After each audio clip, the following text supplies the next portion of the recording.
बिगाड़ दिया। महाराज तुम्हें धन की जरूरत है, तुम्हें और दान मंगा देता हूँ तुम्हारे लिए। अगर भूख लगी हो तो महाराज आदेश कर।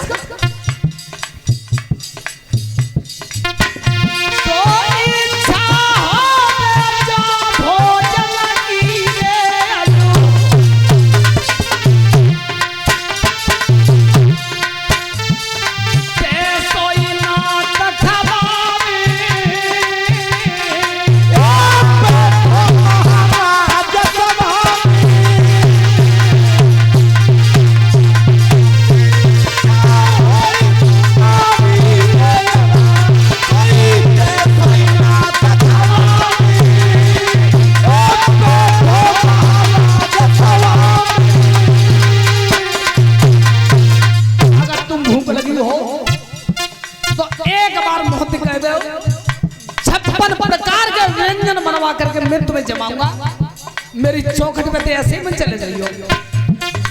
और तुम्हें धन की जरूरत हो तो सुनो महात्मा,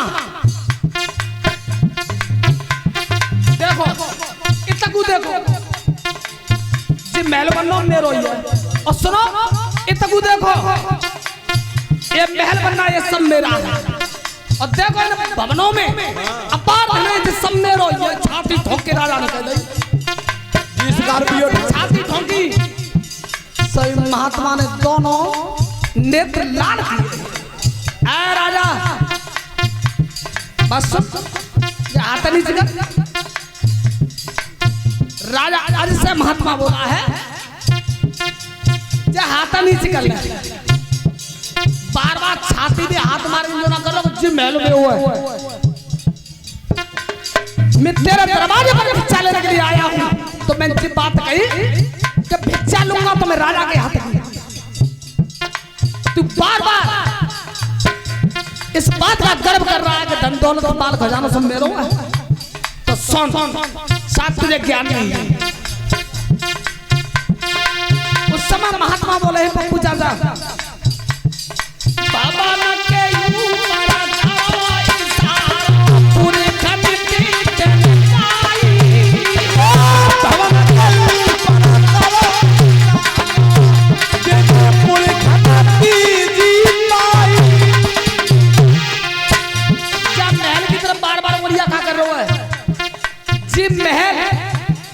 धन दौलत सब तेरे पुरखन की देने तो पे।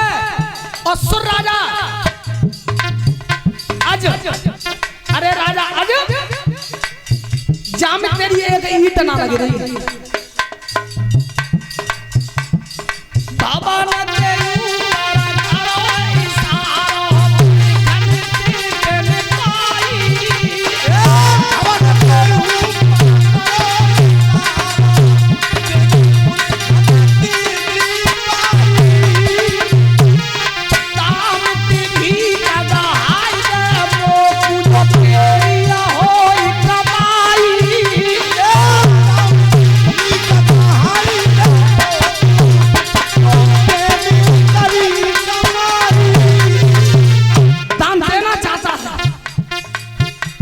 तो सुन जितो तेरे बाप दादे की है अपनी मेहनत की कमाई में तो बहुत अच्छा ले जाऊंगा। ध्यान रखना। अब राजा को ज्ञान हुआ कि महात्मा बात तो सही कह रहे हैं। ये राजघराना ये धन दौलत मेरे बाबा की परबाबा की मेरे पिता की है। मेरा नाम था उन्हीं के ध्यान है मेरे ऊपर।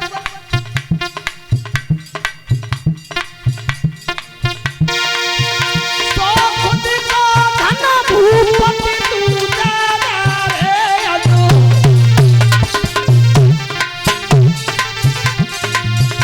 नहीं लौट नजरती जाए।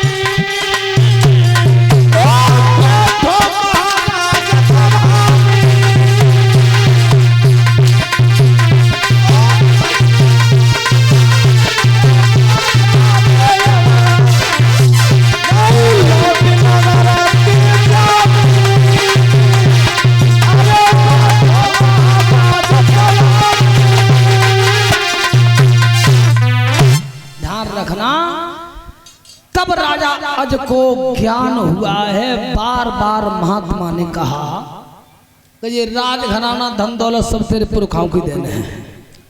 दान देना चाहता है तो तेरी मेहनत की कमाई हो तान दे हमें। उसी समय राजा को ज्ञान हुआ कि महात्मा बात तो सही कह रहे हैं, सब राज बांटो नहीं को। तो बाबा मेरी तुमसे एक विनती है कि जाना मत ऐसे जाना मत। अब मैं अपनी मेहनत करके ही तुम्हें दान दूंगा।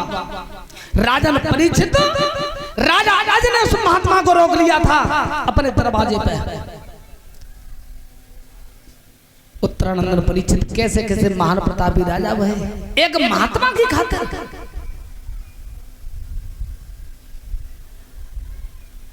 कि सुनिए ध्यान, आज मन भूपति को डोलो रे, आज मन भूपति को डोलो। जब हेड आई शाम मुकुट जन माथे से खोलो।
चौकी पे रख दिया।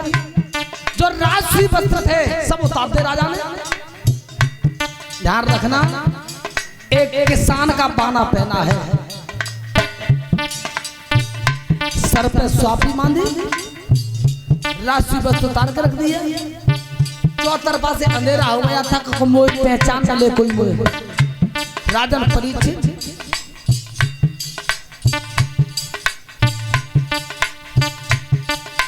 अरे विधाता का करी करनी रे रामया करी करनी। दोनों जनंगर को छोड़ झुक रही जंगल में रजनी।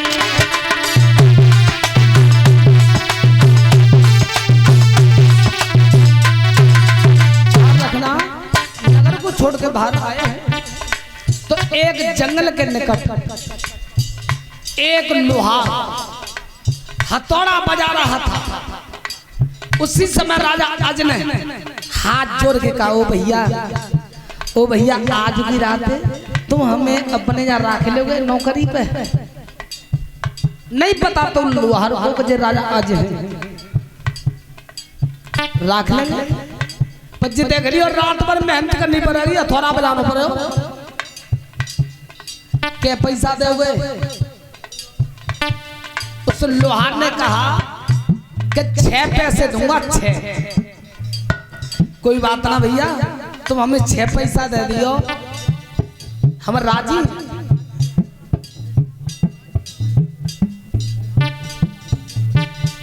ठीक है। कैसो समय बनो राजा पे, आज नौकरी कर ले आयो। नया हथौड़ा तो कर में और मजदूरी को रेट बतायो।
मजदूरी के मिले थे और महात्मा को दे दे ले बाबा।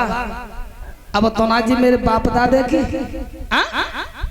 ये तो मेरे मेहनत की कमाई है, ये तो मेरे मेहनत की कमाई है। राजन परीक्षित वो 6 पैसे रख लिए थे।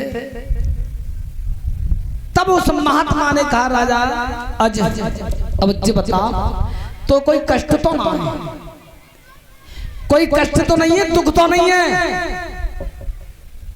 स्वामी जी और कोई दुख ना है,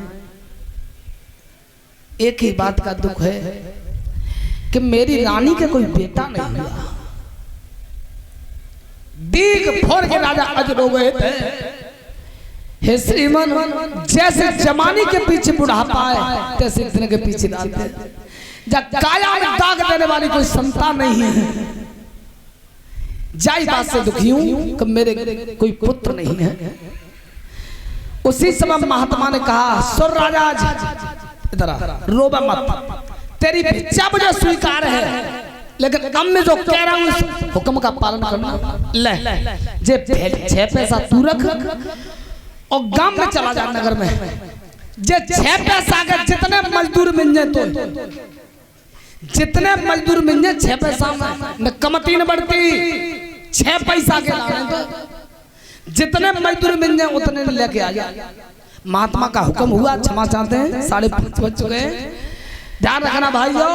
हुक्म हुआ तो 6 पैसा में 6 मजदूर मिले थे। चलो लेके पामरो लेकर के आए हैं, कंधा पे फावड़ा रखा है, नगर के बाहर निकल के आए और पीपल के नीचे महात्मा मजदूर और राजा खड़े थे। राजा ने परीक्षित नहीं पता था राजा आज को। अब राजा आज विचार कर रहे भगवान जे महात्मा करेगा नहीं, अरे वहां पर राजघराने ने निरोध धन दौलत ऐसा कौन सो खजाना है।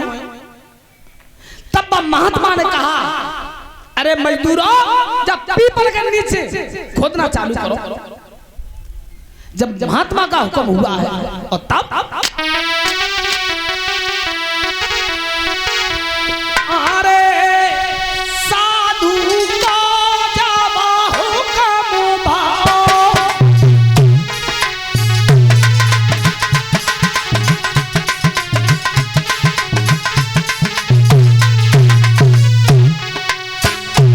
अरे साधु को जब हुक्म भाओ,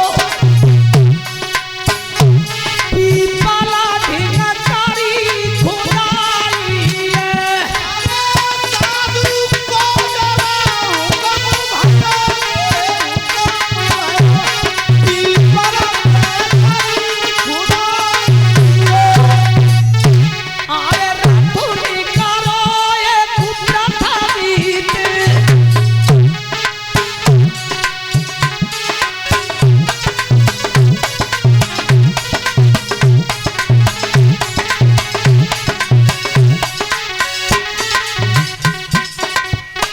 अरे रतुनी करो ये पुत्र थावीत,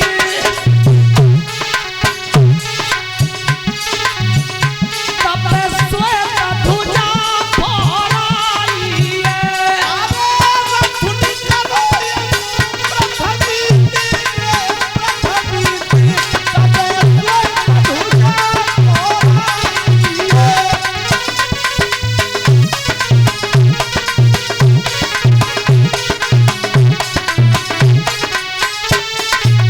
राजन परीक्षित जब पृथ्वी को खोदा है तो एक रथ निकला, सफेद ध्वजा लग रही थी बाहर पर। महात्मा ने कहा चलो अलग उठा के रख दे, रथ है अलग उठा। अरे दूजी मारा जब चोट पड़ी,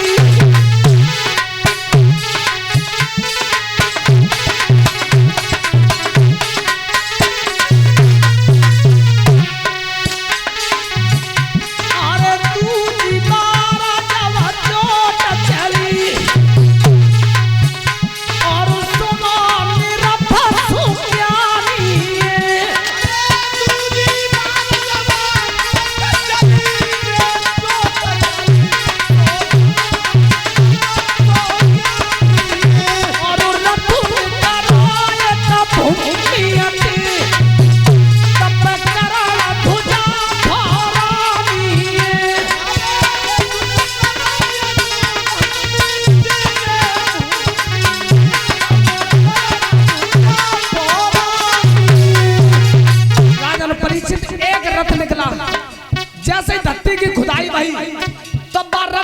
सूर्य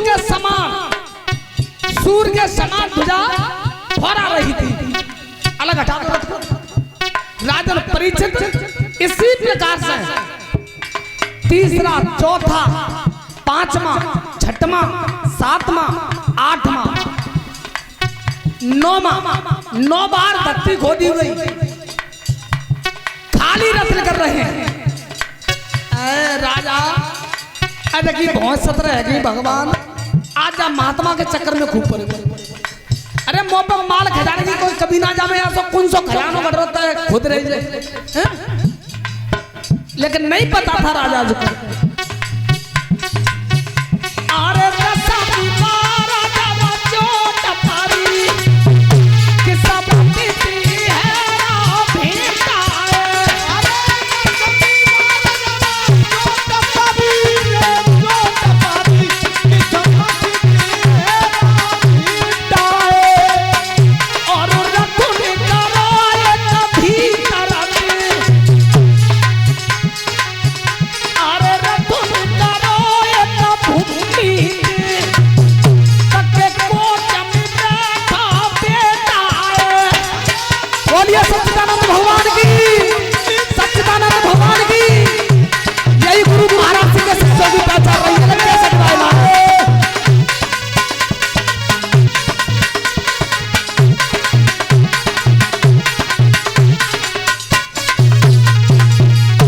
राजन परीक्षित 10वें रथ से जब खुदाई की है तो उस बाण में देखा कि बहुत सुंदर शिशु बैठा है, बालक बैठा है।